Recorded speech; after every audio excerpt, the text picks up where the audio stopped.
mesdames et messieurs, et bienvenue au journal. L'ambassade de la Fédération de Russie au Congo a eu un nouveau locataire qui a présenté hier ses lettres de créance au président de la République, Denis Sassou Nguesso. Roger Essouli nous fait le point dans ce reportage.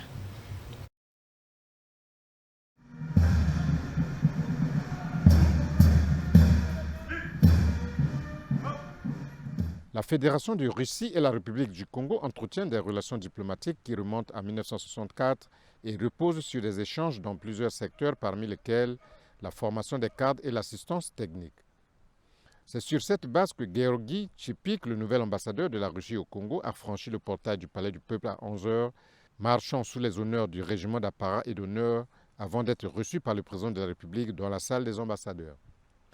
Georgi Tchipik, le nouvel ambassadeur de Russie au Congo, qui a présenté ce vendredi 13 septembre 2019 ses lettres de créance au chef de l'État Denis Sassou Nguesso, connaît bien l'Afrique et le Congo pour avoir travaillé dans les représentations diplomatiques de son pays, notamment au Tchad, au Maroc, en Afrique du Sud et au Congo, où il a servi de 2002 à 2007. Cet ancien directeur général adjoint du département Afrique du ministère des Affaires étrangères russe en 2014 prend ses fonctions au Congo à quelques semaines de la tenue le 24 octobre prochain à Sochi du premier sommet Russie-Afrique. Le diplomate russe sorti de l'Institut des Relations internationales près le ministère des Affaires étrangères de l'ex-URSS en 1991, qui remplace à ce poste Valéry Mikhaïlov, va entretenir la flamme allumée depuis plus de 55 ans par les dirigeants des deux États, notamment les derniers accords signés par la Russie et le Congo à l'issue du tête-à-tête entre Denis Sassou Nguesso et Vladimir Poutine le 23 mai 2019 à Moscou. Cet envoyé extraordinaire et ministre plénipotentiaire de deuxième classe parle bien le français, l'anglais et l'arabe.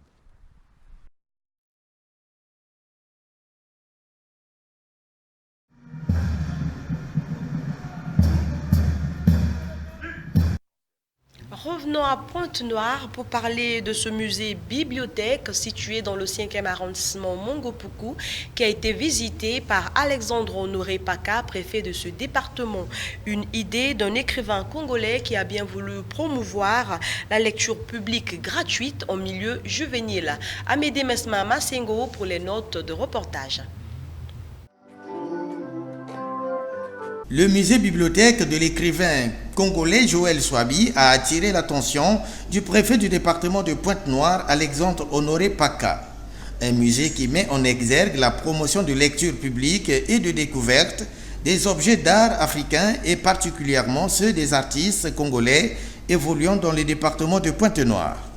À l'occasion de la visite d'Alexandre Honoré Paka, son promoteur dévoile le sens d'une bibliothèque et d'un musée dans le quartier populaire.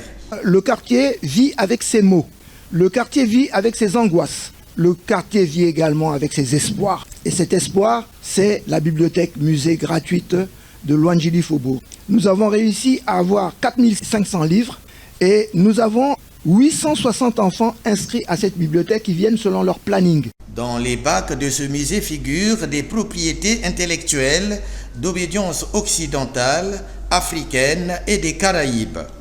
Alexandre Honoré Paka a été marqué par la présence massive de la couche juvénile qui fréquente la bibliothèque et les musées gratuitement.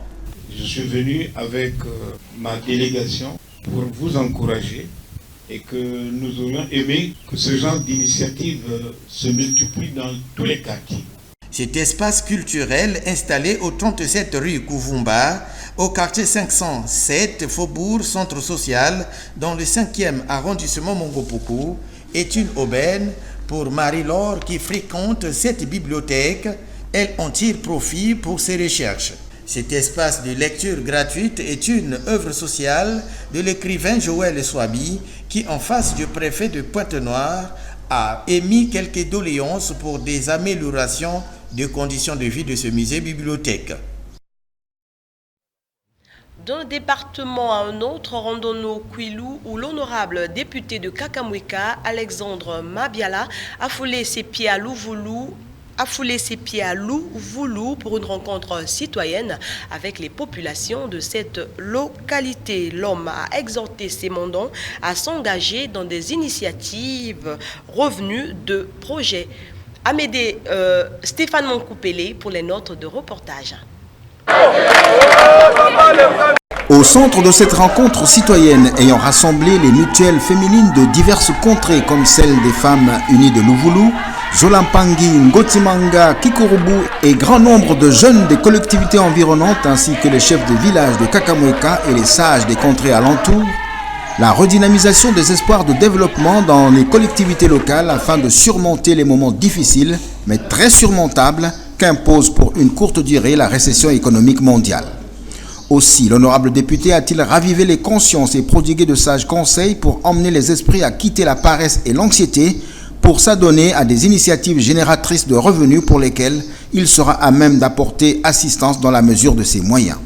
De par le potentiel économique et de terres arables très fertiles dont regorge le Congo, puis fort du soutien des accords avec le Fonds monétaire international acquis par la clairvoyance du chef de l'État, il y a lieu à renchérir l'honorable Alexandre Mabiala qu'accompagnait le sénateur Justin Ngoma Gabou de faire de plus en plus preuve d'initiative et de créativité, notamment en s'appropriant les métiers de l'agriculture au travers des projets de coopérative et de valorisation des petits métiers pour les jeunes dans les collectivités locales.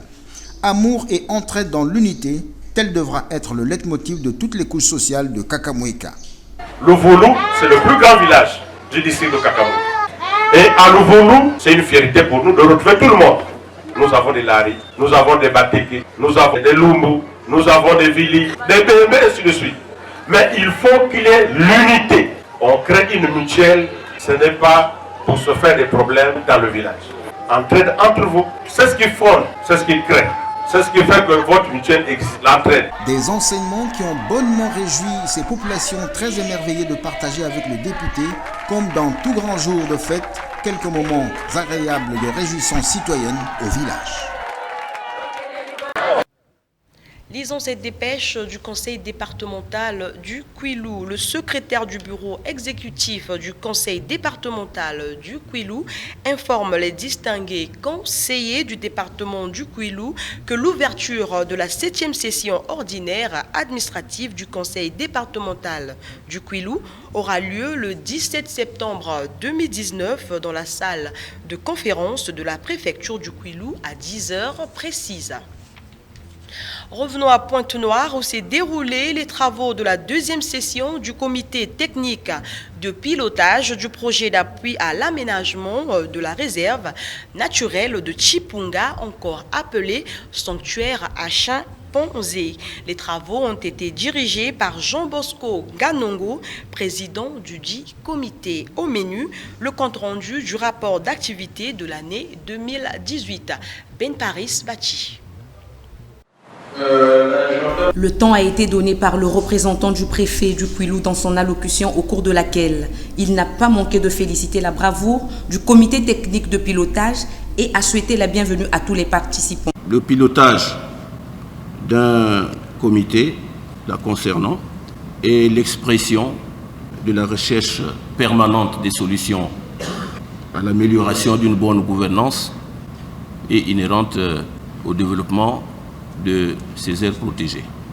Puis, la parole a été donnée au président de la session, Jean-Bosco Ganongo, qui a planté le décor de la session. La mission de l'Institut Jeanne Godal dès la signature des différents documents consistait effectivement à la protection, l'éducation, la formation, la sensibilisation et la recherche sur cette espèce. C'est sur ces mots que je déclare ouvert la 2e session ordinaire du comité technique de pilotage du projet d'appui à la gestion de la réserve naturelle de Chipunga. Partant, il a été question d'analyser au peigne fin les questions sensibles liées à la vie et à la survie de la réserve. Des questions d'ordre juridique, administratif, financier, sécuritaire, logistique, des questions environnementales et de ressources humaines. Ceci dans le seul but de rendre le sanctuaire à chimpanzés efficace et assurer sa pérennité. Parlant de pérennisation et sachant que plusieurs espèces sont menacées d'extinction, une unité dénommée Unité canine anti-braconnage a été introduite pour faciliter le travail des éco-gardes sur le terrain.